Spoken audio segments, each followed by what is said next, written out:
السلام عليكم ورحمة الله وبركاته. ازيكم عاملين ايه؟ يا رب تبقوا بخير. كل سنة وانتم طيبين، رمضان كريم. هنفضل نقول كده لحد ما ندخل ان شاء الله برضو في العيد، ونقول كل سنة واحنا طيبين. النهاردة هعمل منسف. المنسف ده منسف أردني. انا بصراحة متعلماه من واحدة صاحبتي وعزيزة على قلبي جدا. بنجيب كيلو لبن، وبنحط عليه علبة زبادي صغيرة، وبنسيب يتعمل زبادي عادي زي بتاعنا. لكن هو اساسا بيتعمل بالجميد بس. انا كلته من ايديها بالطريقه دي، فما اعرفش بقى طعم الجميد ايه، بس بيقولوا ان هو جديد وصعب قوي. فالمنسف ده بطريقه خفيفه وحلوه جدا. بصراحه انا بحبه قوي قوي قوي، انا وبناتي وبنموت فيه خالص. بصراحه كل ما نروح عندها نقول لها اعمليه لنا. فانا قلت اجربه معاكم ونشوف. وهو طريقته سهله جدا، مفيش اكتر من كده سهوله يعني.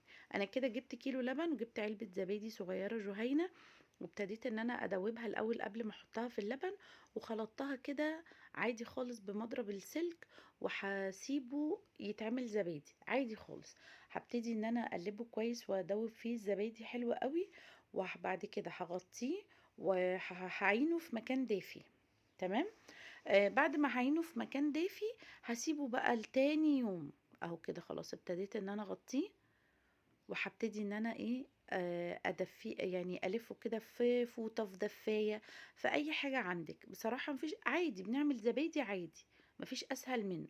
كده خلاص انا ابتديت ان انا اغطيه كويس، وهعينه في مكان لتاني يوم. انا هحطه في الفرن عندي عادي، زبادي مصري عادي خالص. ولو مش حابه تعملي الخطوه دي، ممكن ان انتي تشتري علب زبادي وتعمليه برضو بنفس الطريقه كده. كده خلاص بعد ما الزبادي اتعمل، بصوا شايفين قوامه بقى حلو جدا جدا جدا. بصوا قوام الزبادي، زبادي عادي خالص بلبن بلدي اهو. لكن لو انتي مش حابه ان انتي تعملي الخطوه دي، عادي برضو هشتري زبادي عادي خالص، علب. هنا بقى خلاص ابتديت ان انا افضيه في الحله، وهبتدي احط عليه كل حاجه واحده واحده. هنزل عليه شويه شوربه حلوين كده من الفراخ مثلا، شويه شوربه لحمه. واساسا بيعملوه هناك على لحمه او على خرفان، لكن احنا هنعمله على فراخ. انا بعمله بنفس الطريقه اللي انا حبيتها منها وكلتها من ايديها يعني بصراحه، فحبيت ان انا انفذها زيها بالظبط. كده خلاص حطيت الشوربه. حطي الشوربه على قد ما يحتاج. يعني مثلا دلوقتي انا حطيت مثلا نص الشفشق بمقام كوبايتين. هنا احط فلفل اسود، بس ده فلفل ابيض، واحط كركم. وما تزوديش الكركم، انا زودته شويه بس لما تقل وتحط على النار لونه غمق. وهحط معاهم معلقه دقيق، بس كده. طب ليه معلقه الدقيق ما بتتحمرش الاول؟ علشان ما يغمقش، يعني هو مش بشاميل، هو شوربه. بصوا قد ايه بقى بيكون مزز وحلو، طعمه بيكون حلو جدا بصراحه يعني. بس كده هبتدي ان انا اضربه كويس جدا بالهاند بلندر. ما عندكيش هاند بلندر، بالخلاط. بعد كده هنروح بيه على النار. الدقيق هيخليه يتقل شويه. لو تقل منك شويه، حاولي ان انتي تحطي له شويه شوربه، بس تفضلي تقلبي فيه كويس وايدك فيه عشان ما يتقلش من تحت. طبعا حته البوتاجاز بس ما جاتش معايا يعني، افتكرت ان انا بصور بس ما طلعتش بصور. هو بس هنحطه على البوتاجاز كل ما يبتدي يغلي، واحنا ايدينا بتقلب فيه. هنا انا بقى هعمل الرز. برضو الرز انا حطيت له معلقه سمنه بلدي وشويه زيت عشان خاطر الرز يلمع معايا ويفلفل. وهبتدي ان انا احط له كركم وملح بس.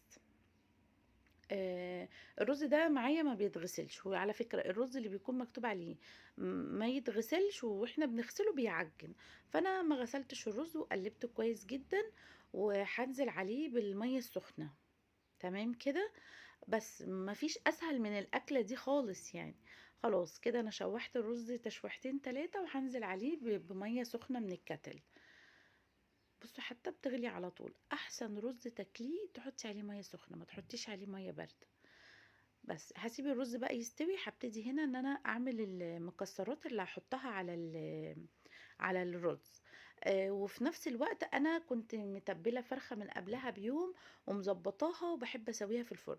انا بصراحه بناتي بيحبوش الفراخ المسلوقه قوي، فبيحبوها ان هي تستوي في الفرن، فبعمل لهم اللي يريحهم يعني. بس انتي لو حابه ان انتي تسلقي الفرخه او تسلقي اللحمه وتحمريها وتحطيها من على الوش، ده خيار اختياري براحتك يعني. بس جربوا الوصفة دي والله هتعجبكم جدا. انا عملت معاكم اكتر من مرة الفرخة بالطريقة دي. انا ببقى متبلاها، بحطها على ستاند، بحط من تحتيها شوية مية صغيرين، بحطها في الفرن، بس بختبرها من الجناح بتاعها بلاقيها ان هي استوت. تعالوا نشوفها وهي في الفرن شكلها عامل ازاي. بصوا بيكون شكلها حلو جدا، تفضل تستوي وكل فرخة على حسب وزنها. كده خلاص احنا خلصنا الاكل بتاعنا، جبنا السرفيز عشان خاطر نغرفه. فرشت الرز. لون الرز هنا معايا حلو جدا، بس لون شوربة المنسف هو اللي غمق مني شوية. يعني ايدي خانتني في الكركم حبة. قطعت الفرخة، ما حبيتش اسيبها على بعضها يعني، علشان في الغرف يكون شكلها حلو. اتحمرت معايا. طبعا الحاجات دي بتاخد وقت في الفرن، بس حبيت اختصر لكم فيه حاجات كتير عشان ما يبقاش الموضوع كبير يعني. عادي رز بيستوي عادي زي الرز المصري بتاعنا، هو فعلا رز مصري. ال ال الفراخ عادي تسويها بالطريقة اللي تريحك او باللحمة. ان شاء الله لو دقته باللحمه برضه هقول لكم على طعمه يبقى عامل ازاي. هنا انا حمرت شويه سوداني وحمرت شويه زبيب. ما بحبش احطهم نيين. عندك بقى اي مكسرات تانية تحبي تحطيها عادي براحتك. انا بحب لوز بس ما حبيتش احط لوز، بس ما بحبش بقى كاجو وبندق والحاجات دي، لا ما بحبهاش. فاختصرت كده، زوقت الطبق بتاعي، حطيت شويه خيار، حطيت فلفل، شويه بقدونس كده من على الوش، وكده خلاص كده السيرفيس بتاعي جاهز على الفطار على طول.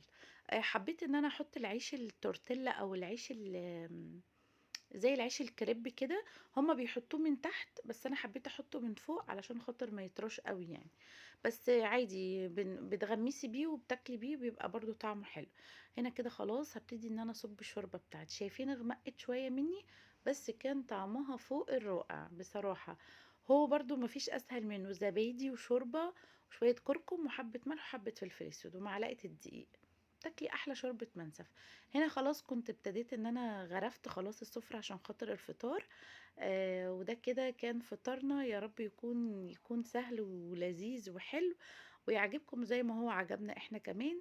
احنا كلنا شعوب عربية واحدة. وفي طبعا هم عندنا بيحبوا الملوخية والمحشي والبط والحمام، واحنا كمان اكيد لازم يعجبنا اكلات من بره البلد، ولازم نجرب.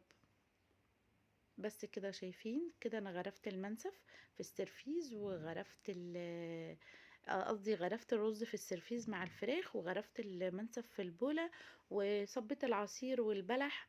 وبس كده بصراحة مفيش اسهل من كده. ما بيتاكلش جنبه اي حاجة تانية. يعني انا شايفين الرز قد ايه حلو ومفلفل وجميل. وشوية المكسرات كده وكده خلاص. كل سنة وانتم طيبين، يا رب الأكلة تعجبكم، ويا ريت ان انتوا تجربوها. والسلام عليكم.